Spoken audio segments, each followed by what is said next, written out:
Hoje a gente vai dar continuidade, na realidade, à exposição do texto de Paulo aos Gálatas e a gente vai chegar no capítulo 5. Se vocês quiserem abrir a Bíblia de vocês aí, nós vamos ler do verso 16 ao verso 26. Bom, até esse momento a gente está ouvindo o apóstolo Paulo explicar uma coisa que é fundamental para a nossa fé. Paulo está combatendo um pensamento que era muito comum, que é o evangelho e mais alguma coisa. E a gente viu aqui que o evangelho ele pode ser diluído, então ele pode perder a sua potência, assim como também a gente pode acrescentar coisas ao evangelho achando que é o evangelho. Paulo está dizendo que o evangelho ele tem uma singularidade, ele não pode ser confundido com nada. E até esse momento Paulo escreve de uma maneira muito dura, né? Perguntando a Gálatas quem vos enfeitiçou, palavras muito assertivas do apóstolo Paulo. E no capítulo 5, ele vai começar a fazer uma distinção, até agora ele não tinha feito isso, da diferença da vida no espírito. Se quiser tirar o efeito, acho que vai ficar melhor, porque a minha voz está meio, nas nuvens não, na atmosfera, assim, tá um negócio meio... Eu não quero que ninguém saia daqui chorando. Meu Deus, que coisa maravilhosa esse efeito que o Herbert botou na voz dele. Só, meu Deus. Então, Paulo vai fazer uma diferença.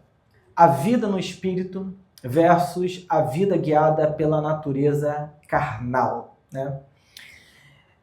Na religião, e vocês sabem muito bem que eu sempre tento diferenciar religião de espiritualidade, até porque espiritualidade é uma coisa que todos nós temos, mas religião, eu diria que não é uma coisa que necessariamente nós precisamos. Nós construímos religião como uma roupa para botar na espiritualidade.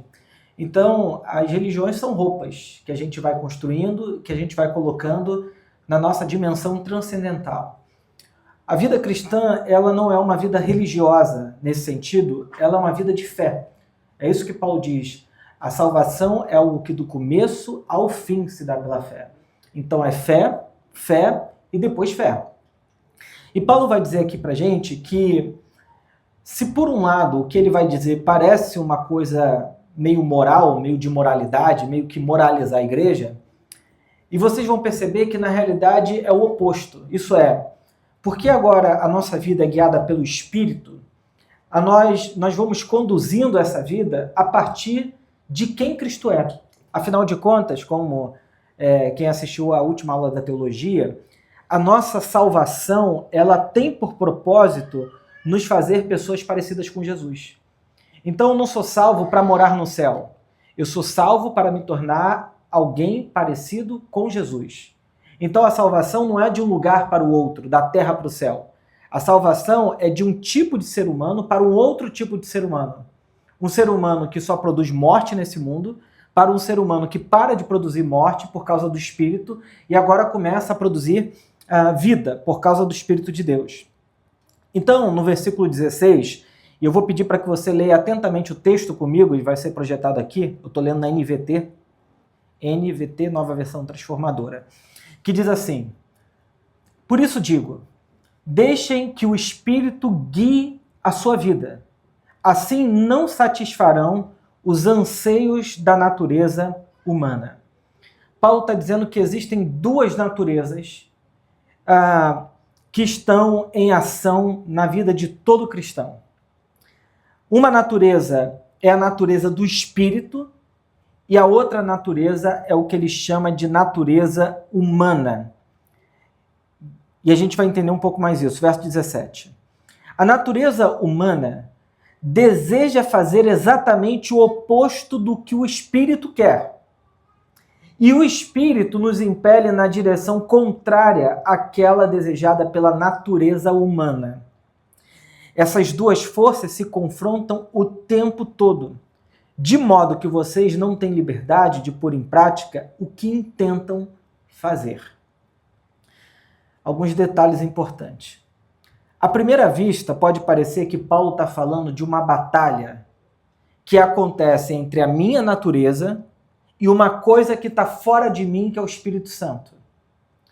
Só que o que Paulo está dizendo é que o Espírito de Deus foi colocado no ser humano. O Espírito de Deus entrou na vida da pessoa.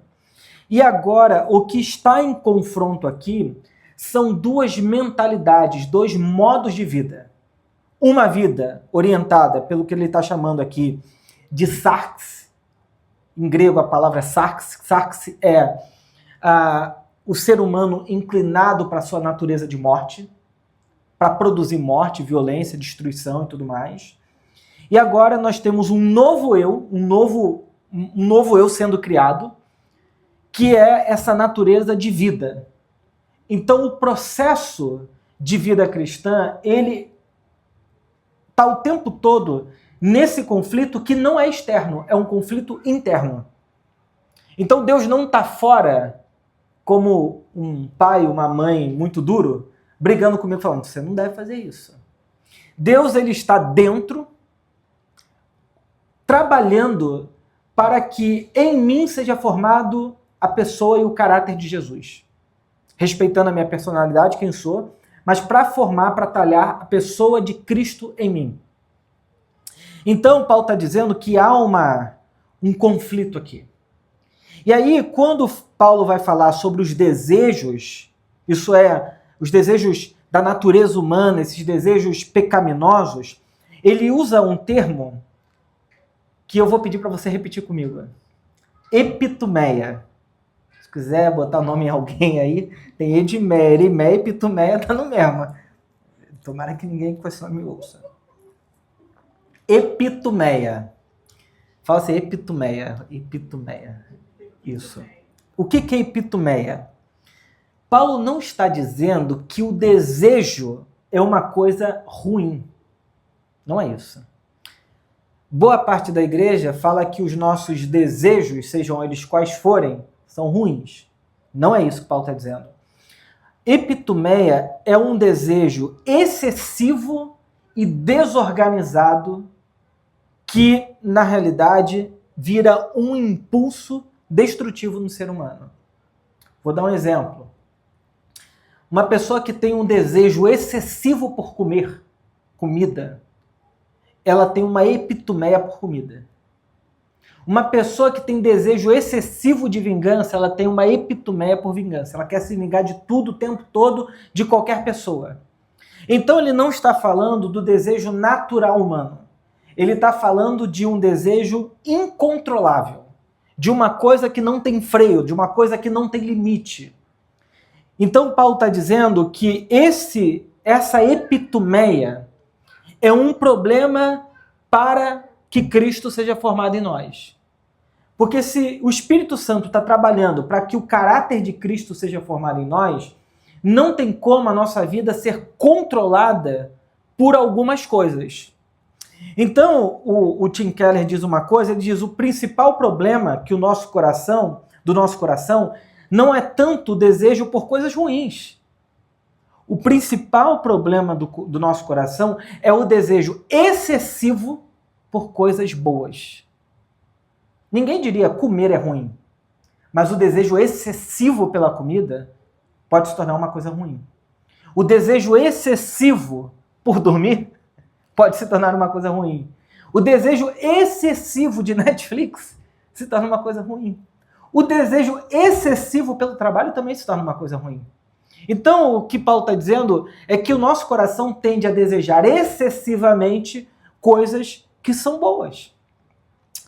E aí, o Tim Keller fala, o impulso é um desejo que controla tudo. Essa epitumeia, ela ordena a vida da pessoa toda. Vou dar um exemplo, uma pessoa que tem uma epitumeia, um desejo excessivo por bebida, ela recebe o pagamento dela, do trabalho dela e gasta tudo em bebida. Eu tive um tio que era assim, e ele deixou a família dele numa situação horrível, porque a epitumeia dele era desordenada por bebida. E ele gastava o dinheiro da família todo com isso. A grande questão é que Paulo está dizendo que essa nossa natureza humana, ela tem essa tendência de virar um desejo excessivo por coisas boas. E tem muita gente que às vezes é dominado por epitumeia, por desejos excessivos, e confundem isso, por exemplo, com TDAH. E fala, eu na verdade tenho um déficit de transtorno de atenção.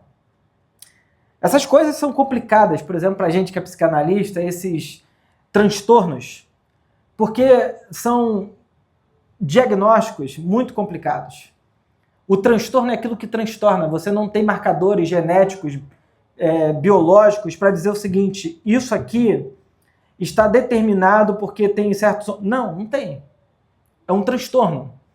E a gente sabe que a psiquiatria ela foi aumentando o número de transtornos e automaticamente criando o medicamento correto para aqueles transtornos. Então, pessoas, por exemplo, que passam o dia inteiro na tela do videogame, do celular, e terminam no final do dia e falam assim, nossa, estou tão angustiado, é óbvio. A sua energia psíquica, mental, física, foi toda colocada naquilo que não te dá um retorno satisfatório. A gente sabe que uma vida ordenada, uma vida bem organizada, é uma vida que tem muitas coisas ao mesmo tempo, que você trabalha em muitas áreas. Ou tem uma dificuldade enorme de organizar a sua rotina de vida, organizar o seu dinheiro, organizar o seu tempo, porque elas vivem numa vida desordenada por uma série de desejos que às vezes são absolutamente infantis. E pode ser simplesmente preguiça. Isso é epitumeia. É a gente não conseguir dar um limite, um contorno, ordenar a nossa vida de modo que a gente consiga ser pessoas amadurecidas. Eu lembro de uma pessoa que eu vi muito tempo, eu cresci numa vila em Realengo, né? Então as pessoas convivem muito, não sei aqui quem já viveu em vila, mas vila tu tá com as pessoas o tempo todo, assim, né? Tu vê as pessoas o tempo todo. E tinha um cara lá que ele nunca trabalhou.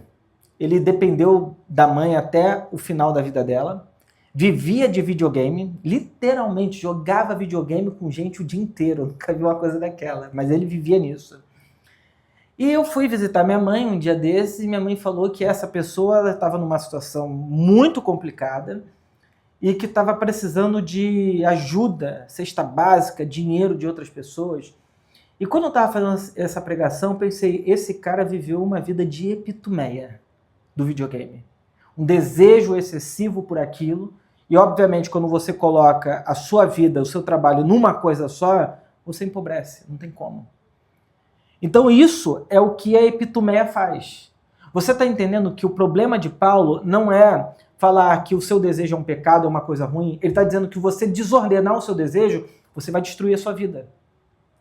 Então, quem constrói a vida pela epitumeia vai receber da vida fracasso, em várias áreas, infelicidade, insegurança de toda a natureza, falta de apetite pela vida. É gente que vai destruindo a sua vida porque não consegue se organizar.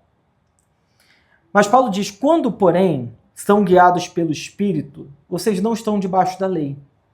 Na lógica de Paulo, a lei era um tutor porque nós éramos incapazes de viver de maneira autônoma. Quando você conversa com uma criança, você não pode dizer assim, olha, a partir de agora, 2 anos de idade, você bota ela no sofá e fala assim, vamos ter uma conversa séria aqui. A partir de hoje é o seguinte, você tem 2 anos, você vai organizar a sua vida, eu vou te dar R$1.000 por mês, você vai ter que pagar suas contas. No dia seguinte, a criança vai chegar na tua casa com R$1.000 de bala, chiclete, ou boneca, ou boneco, ou brinquedo, ou um celular novo, alguma coisa. Ela não tem condições. O que Paulo está dizendo é que quando o povo de Israel vivia debaixo da lei, a lei era um tutor porque eles eram incapazes de dominar essa epitumeia, essa natureza humana. Então ele está dizendo que quem precisa de lei são crianças, que precisam de tutores. O evangelho é um caminho de maturidade onde eu não fico policiando e eu não fico, digamos assim, colocando rédea na vida de absolutamente ninguém. Porque o Espírito habita dentro da pessoa e ele é o tutor da vida daquela pessoa. Por isso que aqui na Viva a gente não tem nenhum tipo de sistema de controle. Nenhum. Zero. A gente vai gerir tudo com zelo e qualidade.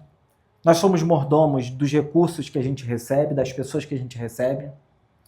para cuidar disso tudo como mordomos de Deus servindo pessoas. Ponto. Eu acredito no trabalho da igreja como um trabalho de maturidade para formar pessoas maduras e autônomas, que sejam responsáveis por si mesmas e pela comunidade.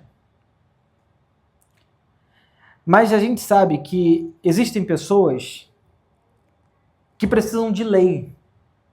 E tem pessoas que gritam por lei. Tem pessoas que chegam para mim e falam assim, Herbert, poxa, a vida é muito solta, né? Assim, tem... Eu falo, No fundo, são pessoas que precisam de lei para conduzir sua vida. Precisa de um chefe olhando assim o tempo todo para ver se você está vivendo corretamente, certamente. Então, muitas das vezes o nosso coração é levado a buscar de novo a lei. Sabe por que a igreja brasileira ama o Antigo Testamento? Porque no fundo, tem um medo enorme da sua própria liberdade. Igual aquele pagode, o que eu vou fazer com essa tua liberdade? Como é que é, Ramon? Você que é roqueiro? Vou botar no próximo música. Bota aí no som. A Nath que conhece, né? Ramon é roqueiro, não dá pra falar como... Quem não conhece? Pagodão 90. Não, é Nath Marília, né? Gosta de pagode. Agora que eu lembrei disso. Então, a liberdade é o maior medo do nosso coração. E o evangelho é um caminho que diz assim, Jesus olha, por exemplo, uma mulher que foi pega em adultério, estava querendo, quase morrendo, Jesus fala, vai, não peques mais. A mulher pode perguntar, mas Senhor, como é que eu vou viver com a minha liberdade? Vai, não peques mais, você tem uma consciência agora de que você foi perdoado. O problema é que o nosso medo, a nossa insegurança, busca uma lei o tempo todo para o nosso coração se sentir seguro e confortável. Não é à toa que eu estava mais cedo, eu acordo geralmente 6 horas no domingo, né? Durante a semana eu acordo 7, mas geralmente domingo eu acordo 6 horas. Eu estava conversando com a Lidiane mais cedo, falando assim, cara, como é que pode, porque tem uma igreja que proibiu radicalmente, por exemplo, as mulheres de falar, de pregar, de tudo, não pode exercer liderança em lugar nenhum e tal. Eu falei, como é que pode, nessa igreja, defender esse tipo de coisa, e um grupo de mulheres escrever uma carta, assinar e falar o seguinte, nós não queremos realmente essa posição. E aí eu estava pensando que na época da escravidão tinha muitos escravos que não queriam, por exemplo, serem livres. O ponto é que pode parecer esquisito, mas muitas pessoas gostam de uma vida baseada no medo, na escravidão do seu pensamento, da sua liberdade, na capacidade de pensar. E por isso vivem de prisão em prisão. Não é à toa que tem gente, por exemplo, sai de uma vida de drogas, entra numa religião extremamente rígida. E aí angustia a alma dela porque ela não consegue lidar com a sua própria autonomia. Então, o Paulo vai mostrar aqui pra gente o que é viver uma vida guiado por epitomia, por esse desejo desordenado. Verso 19. Paulo diz assim, quando segue os desejos da epitomia da natureza humana, os resultados são claros. Imoralidade sexual, impureza, sensualidade, idolatria, feitiçaria, hostilidade, discórdia, ciúme, excesso de raiva, ambição egoísta, dissensão, divisão, inveja, bebedeira, festança desregrada e outros pecados semelhantes. Repito o que disse antes, quem pratica essas coisas não herdará o reino de Deus. Uma palavra que eu vou escolher aqui dessas todas, que são muitas, é a palavra que muitas das vezes é muito mal traduzida por imoralidade sexual. E essa palavra é a que mais aparece em culto de jovens e adolescentes. Geralmente, quando a gente vai ler os comentários bíblicos sobre essa palavra, eu fui fazer isso, que no grego é porneia. Quase todos os comentários atribuem a palavra porneia, imoralidade sexual. Por exemplo, Tim Keller fala relação sexual entre pessoas solteiras, impureza sexual, devassidão. E aí eu fui estudar um pouco mais esse negócio, porque eu acho que a gente tem uma tendência de repetir o que alguém já disse. Como é que a gente estuda essa palavra vendo o contexto em que ela foi dita? No primeiro século, no contexto do apóstolo Paulo, o que significava a palavra porneia? Bom, quando a gente vai estudar isso, fazendo essa análise, a primeira coisa que eu fui perceber é que na história da igreja houve um telefone sem fio. O Jerônimo, no século VII, quando ele traduz a palavra grega porneia para o latim, ele escolhe a palavra fornicatio. Olha isso aqui.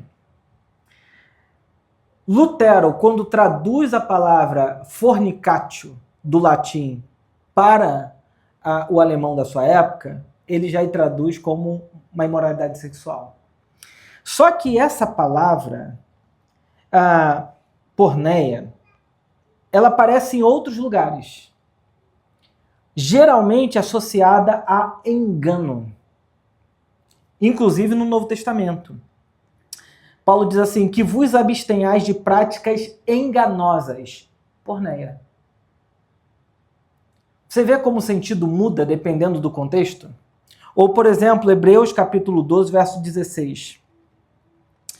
Vigiem para que ninguém seja imoral ou profano. Aí você pensa que o exemplo que ele vai usar é da Raabe, porque se está falando de imoralidade sexual, é ela. Mas ele fala, como Esaú,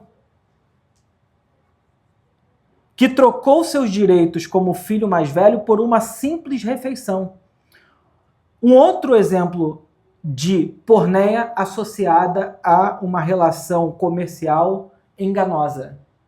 Você mente gato por lebre. A palavra porneia, por exemplo, em Apocalipse 21, ela fala de uma relação de idolatria, onde eles vendiam coisas, a pessoa comprava um ídolo, enganada. Porneia. A palavra porneia, no primeiro século, quase sempre estava associada a algum tipo de engano, de uma relação desonesta, uma relação comercial desonesta. Eu diria que muitas igrejas praticam e vendem porneia. Quando fala assim, olha, venha na sexta-feira que o teu milagre vai acontecer. E você sai de lá com menos 10 mil na conta. É porneia. Quando você joga tigrinho. Espero que aqui ninguém jogue, pelo amor de Deus. Isso é porneia. Porneia é sempre um tipo de relação desonesta com uma outra pessoa. Você tem outros termos, por exemplo, na medicina grega, e porneia era um remédio falso. Então está sempre associado a uma coisa falsa.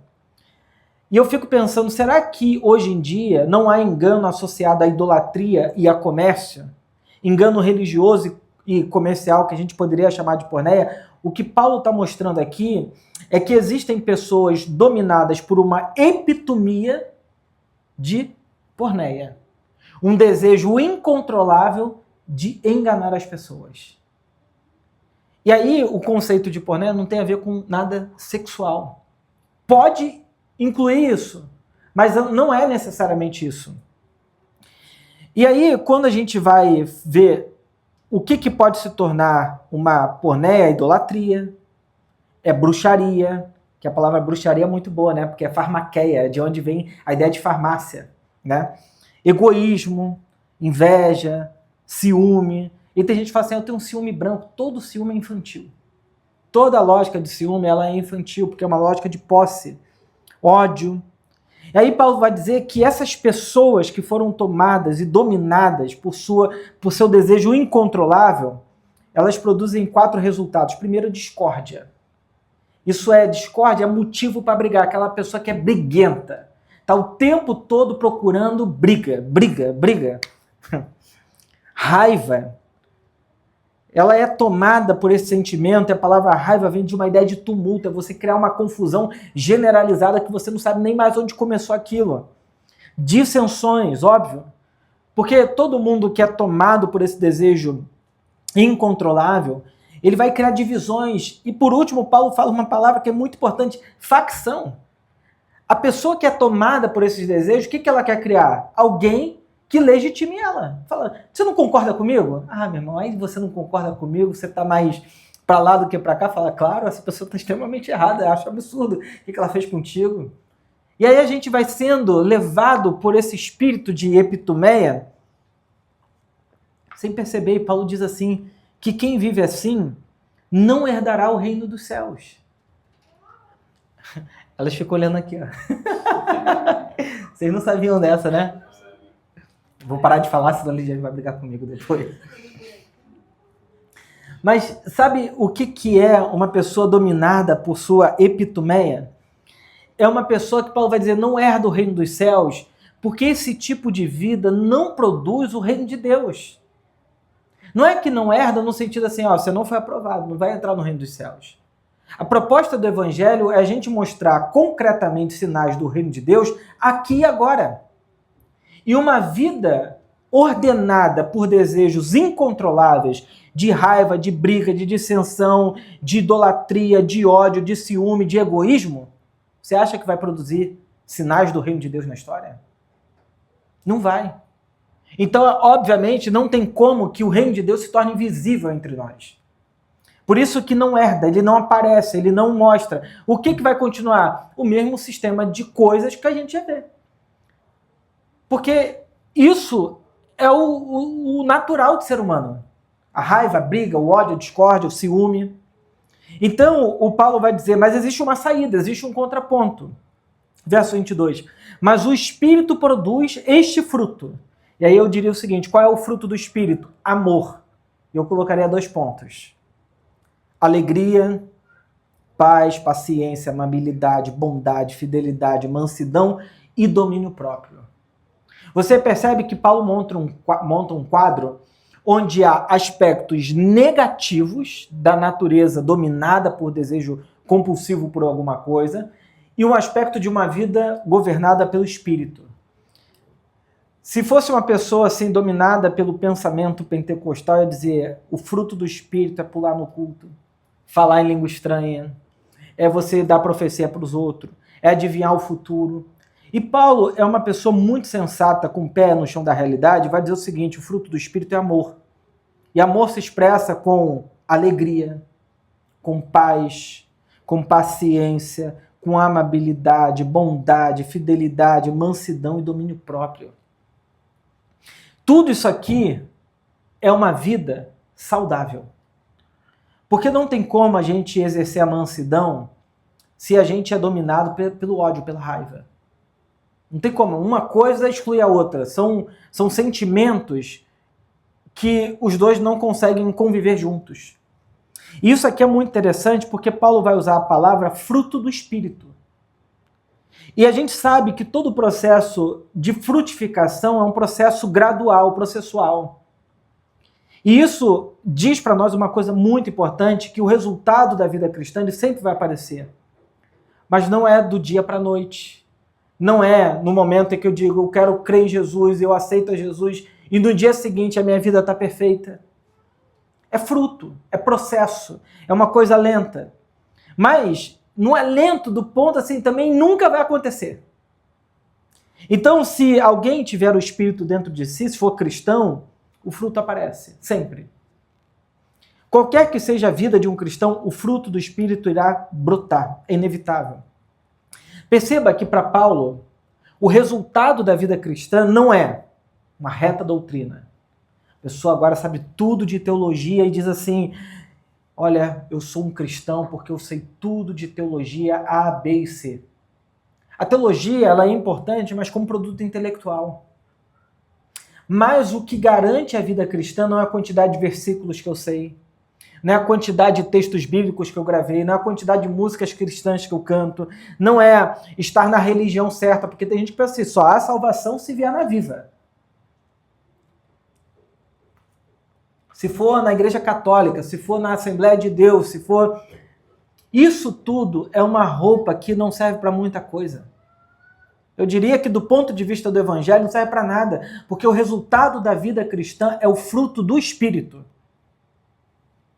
a única coisa pela qual nós devemos verificar se uma pessoa realmente nasceu de novo ou não é se agora ela fala a paz do Senhor, irmã, se ela agora é uma pessoa que vive cantando música cristã o dia todo, é se ela trocou o ódio, a raiva, pela mansidão, é se ela trocou a indiferença pelo amor, é se ela trocou o ciúme pela segurança, é se ela trocou essas coisas que são obras da natureza humana caída por essas coisas que são próprias da natureza de Cristo dentro delas.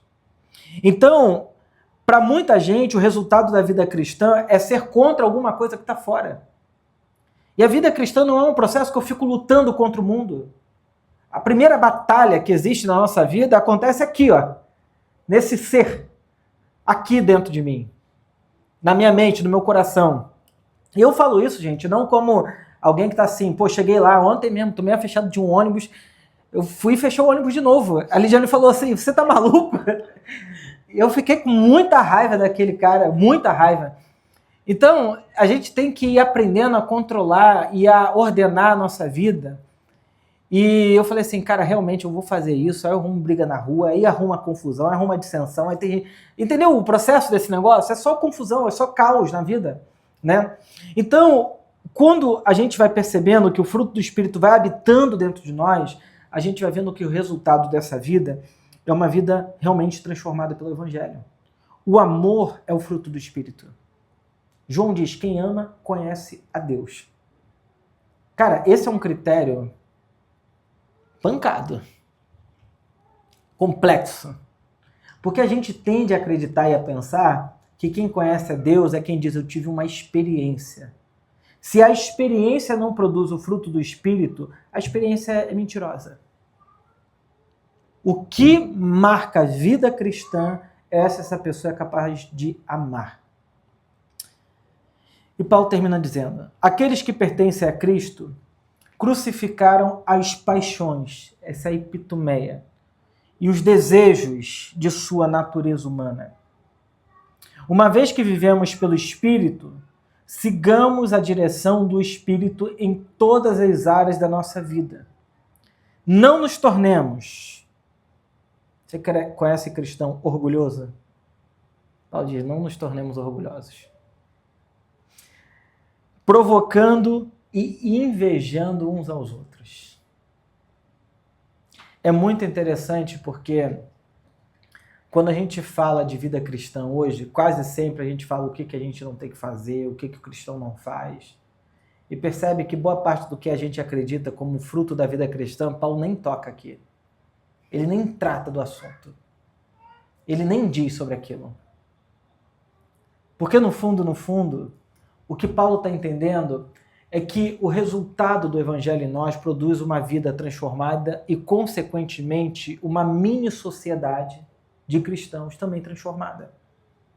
Então, o convite do Evangelho para nós hoje aqui é que a gente ore, para que a gente peça a Deus que Ele conduza a nossa vida e que a gente não seja mais guiado pela nossa epitumeia, pelos nossos desejos desordenados, mas pelo Espírito de Deus.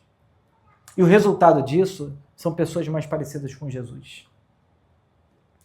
Quem vive de outra forma, não tenha dúvida, o resultado dessa vida é morte.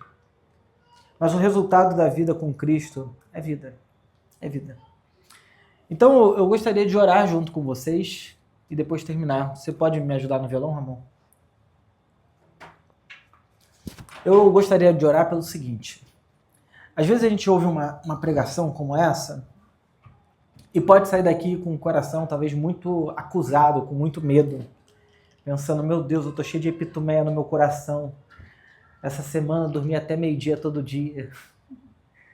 O propósito do Evangelho não é criar uma acusação na nossa cabeça.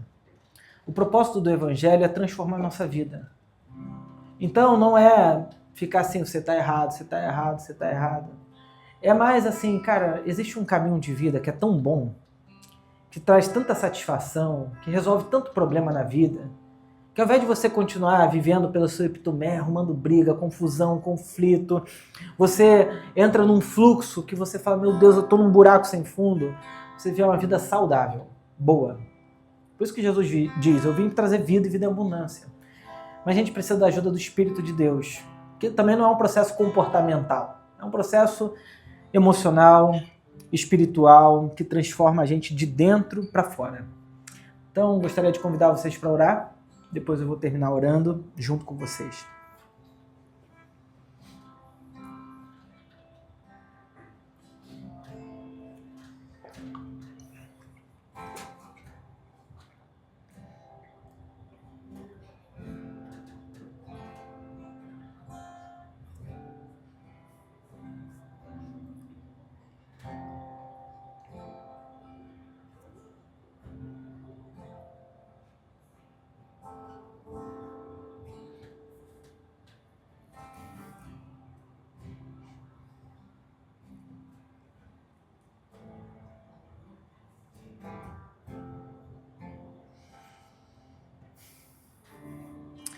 Senhor Jesus, nós te damos graças porque a sua vida nos inspira, mas a gente sabe que viver como o Senhor não é uma tarefa para esse ser humano dominado por essa natureza desordenada, Senhor. A gente sabe que essa vida vivida pelo Senhor é uma vida submetida ao Teu Espírito Santo, que habita em nós, que habita em todo aquele que creu em Jesus Cristo como seu Senhor e seu Salvador, que habita naqueles que foram batizados em nome do Pai, do Filho e do Espírito Santo, Senhor. Eu quero colocar as nossas vidas em Tuas mãos, Senhor, para que nos abençoe, para que o Senhor molde em nós, em nosso caráter, em nossa personalidade, uma vida sadia, uma vida boa, uma vida saudável, que é ordenada pelo Teu Espírito Santo, Senhor. Por essa nova natureza de Cristo em nós, é que eu te peço em nome de Jesus Cristo. Nos abençoe, cuida do nosso coração, da nossa mente, em nome de Jesus Cristo que eu oro. Amém, amém. Que Deus abençoe todos vocês, que Ele guarde o coração de vocês. Bom domingo para todo mundo, uma ótima semana, tá bom?